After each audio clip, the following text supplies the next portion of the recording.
Christian लोगों में कि अपन जब प्रभु में आ जाते हैं तो हमको बोला जाता है कि प्रसाद नहीं खाना, है ना, और मूर्तियों के आगे चढ़ा हुआ नहीं खाना।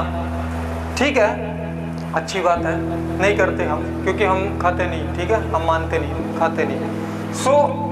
सवाल ये खड़ा होता है कि पास्टर जी हमारे तो परिवार में हम ही मानते हैं, बाकी लोग बुलाते हैं, है ना, बाकी लोग बुलाते हैं तो वो हमें दे भी देते हैं। अगर हम उनकी बात नहीं मानते तो वो हमारी भी नहीं मानते। तो ऐसे में सुसमाचार सुनाए कैसे? क्वेश्चन मार्क, सवाल है। अगर हम उनका आदर नहीं करेंगे तो क्या वो हमारा आदर करेंगे? है ना, ऐसा है ना, ऐसा ही है। सवाल चलता था मन में कि खा सकते कि नहीं खा सकते, क्या प्रॉब्लम क्या है, इसके बारे में पूछा जाए, कभी पता चल जाए, होता है ना। ज़्यादातर पास्टर लोग बोलते हैं कि नहीं खा सकते, लेकिन ज़्यादातर पास्टर बोलते हैं कि खा सकते हैं, लेकिन सही क्लैरिफिकेशन नहीं पता चलता कि वचन में इसके बारे में क्या लिखा है। एक जगह पे वचन में लिखा है कि तुम एक दूसरे की ठोकर का कारण ना बनना। अगर तुमको कोई ऐसे मंदिर में खाते देख ले, किसी पब्लिक प्लेस में खाते हुए देख ले, मूर्तियों के आगे चढ़ाया हुआ चढ़ावा, तो जो निर्बल जन है, जो कमज़ोर है, जो विश्वास में इतना मजबूत नहीं है, उसको ठोकर लगेगी। तुम दूसरे को ठोकर खिला के मसीह का अपराध करते हो, है ना। और उसके अगले ही चैप्टर में पौलुस कहता है कि मैं निर्बलों के लिए निर्बल बना, मैं व्यवस्था वालों के लिए व्यवस्था वाला बना, जिनके पास व्यवस्था नहीं है मैं उनके जैसा बन गया। यानी जो जैसा है मैं उसके जैसा बना, ताकि मसीह का सुसमाचार फैलाऊं और उनको प्रभु के पास ले आऊं। ठीक है, अब ये दोनों वचन जो हैं ये आपस में टकरा रहे हैं, है ना। एक कहता ठोकर लगेगी, दूसरा कहता मैं सबके जैसा बन गया। अगर वो उनके जैसा बना तो उनके जैसा उसको रहना भी पड़ा होगा, हाँ के ना, रहना पड़ा होगा ना। बाद में उसी बात को घुमा फिरा के वो कहाँ तक लेके आया? मसीह के सुसमाचार तक। अब मैं किसी शराबी बंदे के पास बैठा हूँ, इसका मतलब ये थोड़ी है कि मैं शराबी हूँ या मैं शराब पीऊंगा। लेकिन अगर मैं उसके पास बैठा हूँ तो ये सिर्फ देखने के लिए लोग सोचेंगे तो शराबी के पास बैठा, लेकिन अंदर मैं क्या कर रहा हूँ वो किसी को नहीं पता। ठीक है, मैं उसको प्रभु के बारे में बता रहा हूँ, भले ही मैं उसके साथ बैठा हूँ। लेकिन क्या सोचने वाली बात है कि पास्टर जी आप ये बताओ, अब सारे ये पूछेंगे क्या हम खा सकते हैं, क्या हम खा सकते हैं? तो मैं आपको डायरेक्ट कुछ नहीं बोलूंगा, मैं आपको बताऊंगा बाइबल में इसके बारे में क्या लिखा, पौलुस ने क्या बोला है। हालेलुया। अब सब तैयार हो ना जानने के लिए, क्योंकि ये क्वेश्चन बहुत बड़ा है और इंडिया में अगर आपको प्रचार करना है उन लोगों के बीच में जो हिंदू हैं, तो आपको इस चीज़ की जानकारी होनी चाहिए। हालेलुया। क्योंकि एक ग्रुप में, मैं किसी ग्रुप में किसी ने मुझे ऐड किया, वहाँ पे एक मुस्लिम बंदे का आया रिप्लाई, मैसेज आया, कहता भाई ईद से एक दिन पहले मैसेज आया, कहता मुझे ईद पे मेरे दोस्त ने बुलाया जो मुसलमान है, और उसने बकरा बलि किया, दावत वगैरह रखी है, जो चढ़ावा किया है, मैं जाऊं या ना जाऊं, मुझे बुलाया उसने।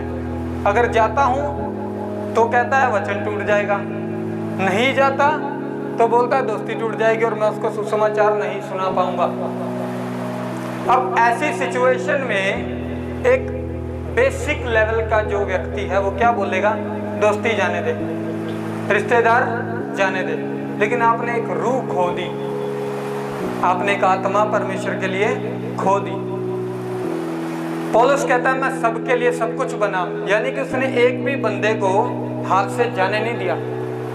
जब भी उसका मौका लगा, जब भी उसे चांस मिला, उसने वहाँ पे सुसमाचार सुनाया, चाहे जैसे भी सुनाया। आपको अपनी आज़ादी का पता होना चाहिए कि आप कितने ज़्यादा आज़ाद किए गए हो। ठीक है, तो आज़ादी का मतलब ये नहीं कि आप जो मर्जी करो, यहाँ पे मतलब ये है कि उस आज़ादी को आप मसीह के सुसमाचार के लिए इस्तेमाल करो। ठीक है, सॉरी, चलिए वचन में चलते हैं। पहला कुरिन्थियों 8 अध्याय उसके 4 वचन से देखेंगे। हालेलुया। पौलुस कहता है कुरिन्थियों की कलीसियों को, अतः मूर्तियों के सामने बलि की हुई वस्तुओं के खाने के विषय में हम जानते हैं कि मूर्ति जगत में कोई वस्तु नहीं है।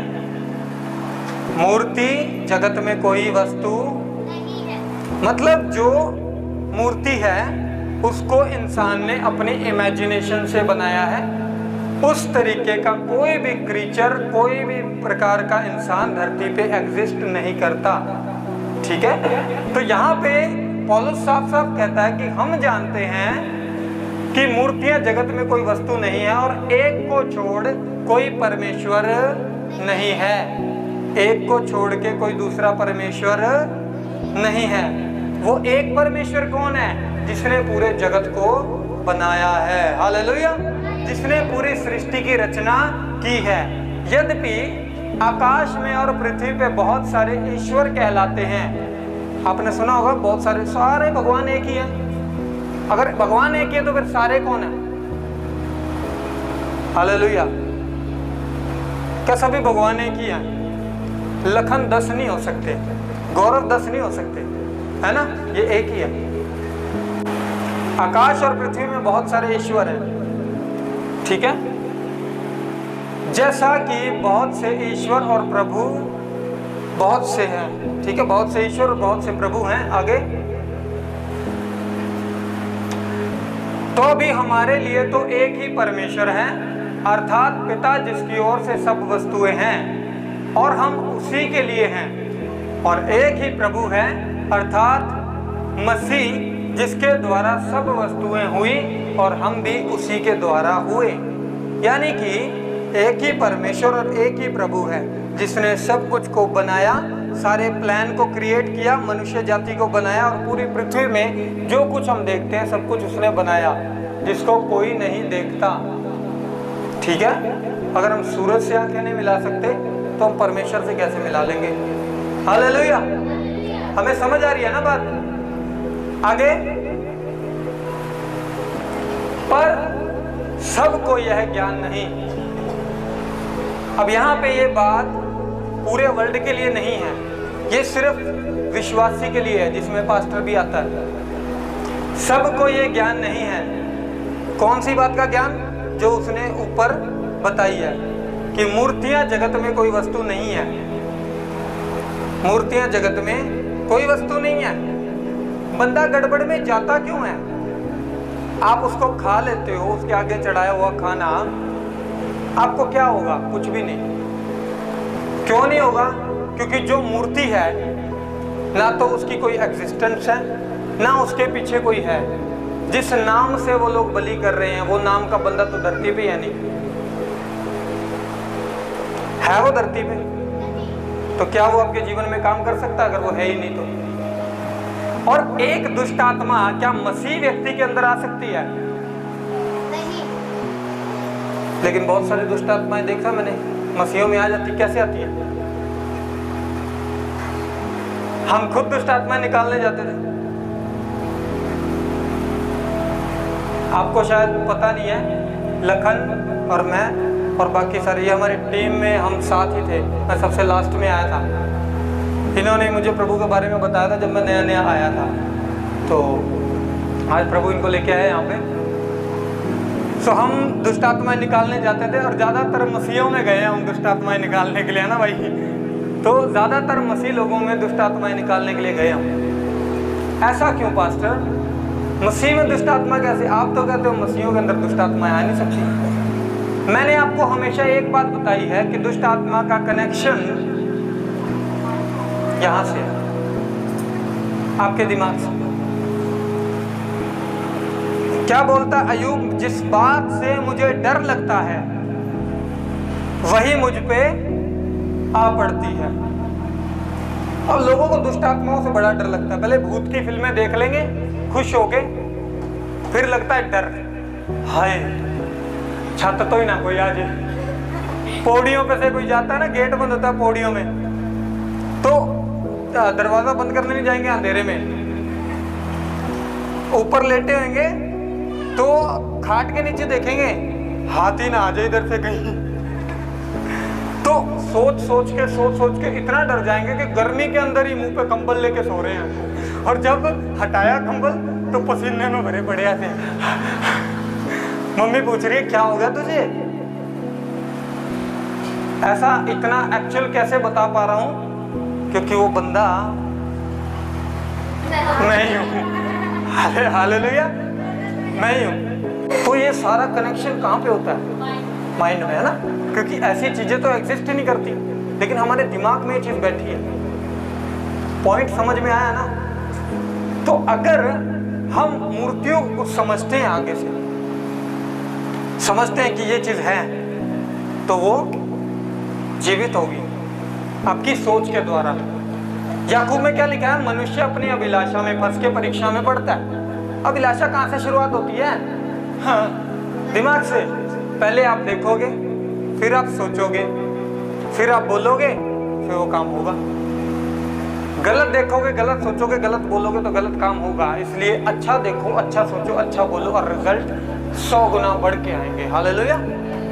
तो वहां पे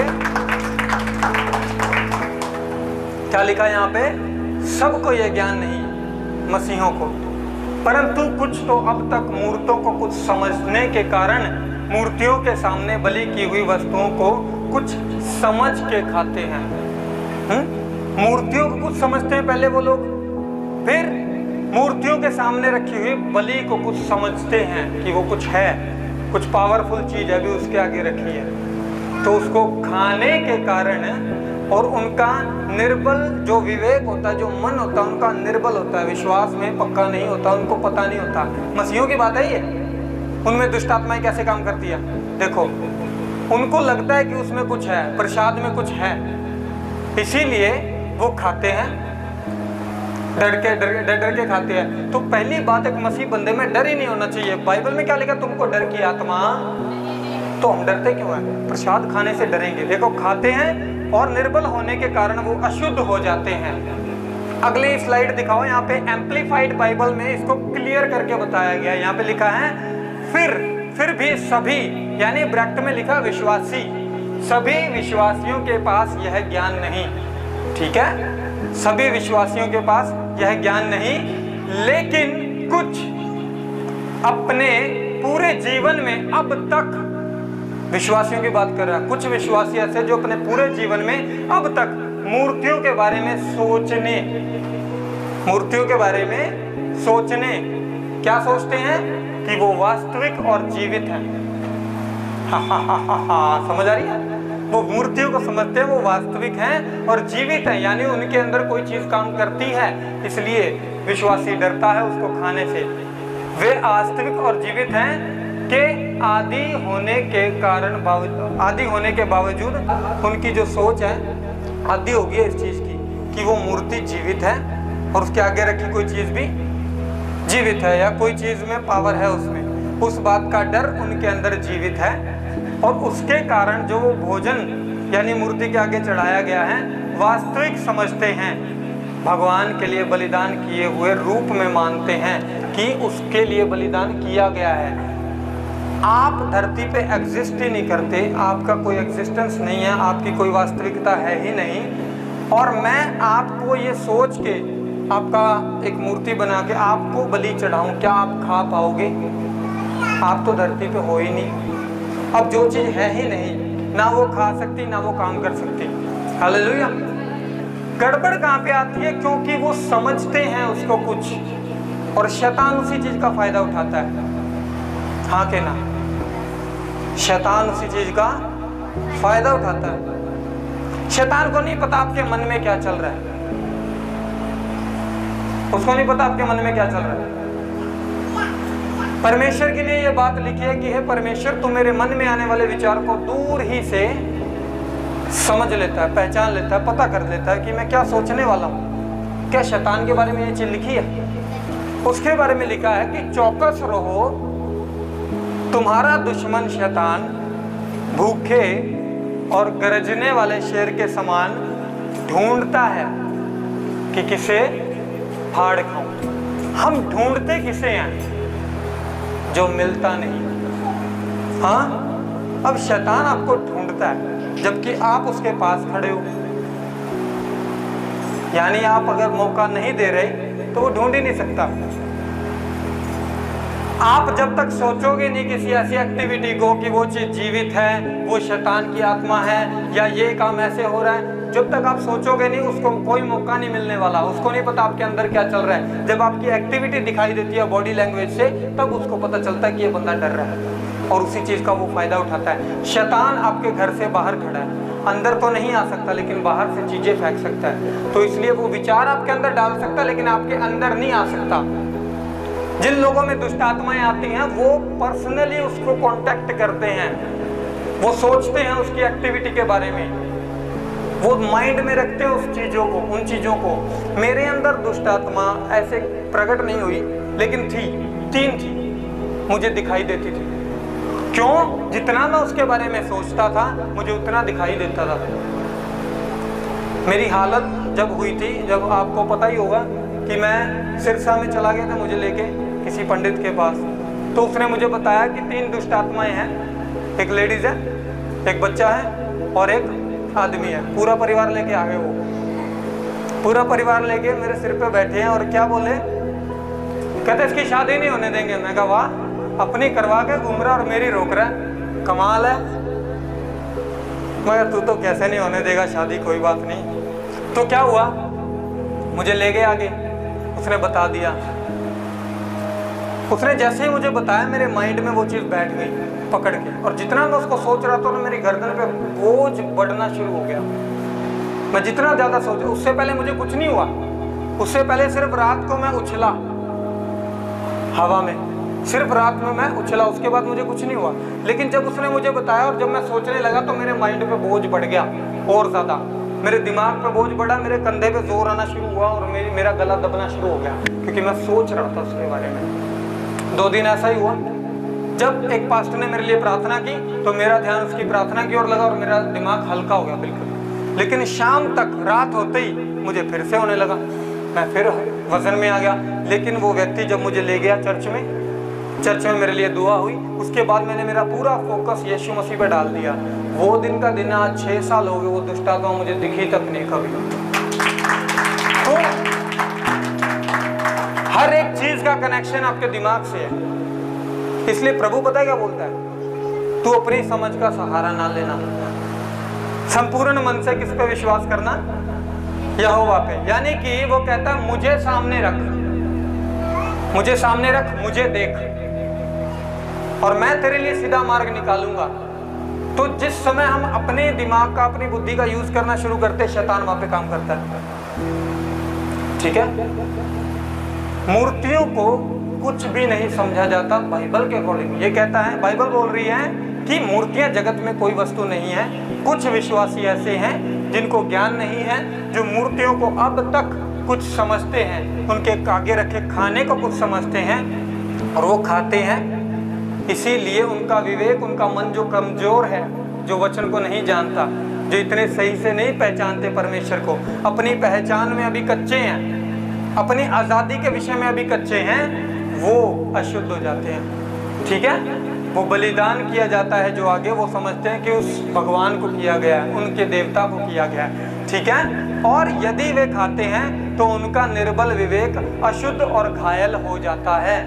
विवेक मन को बोला जाता है। ठीक है, जब वो खाते हैं तो उनका मन कमज़ोर और इंजर्ड हो जाता है, दुखी हो जाता है अंदर से। उनको बाद में ऐसा लगता है यार क्यों कर लिया मैंने, नहीं करना चाहिए था। हालेलुया, आगे ना।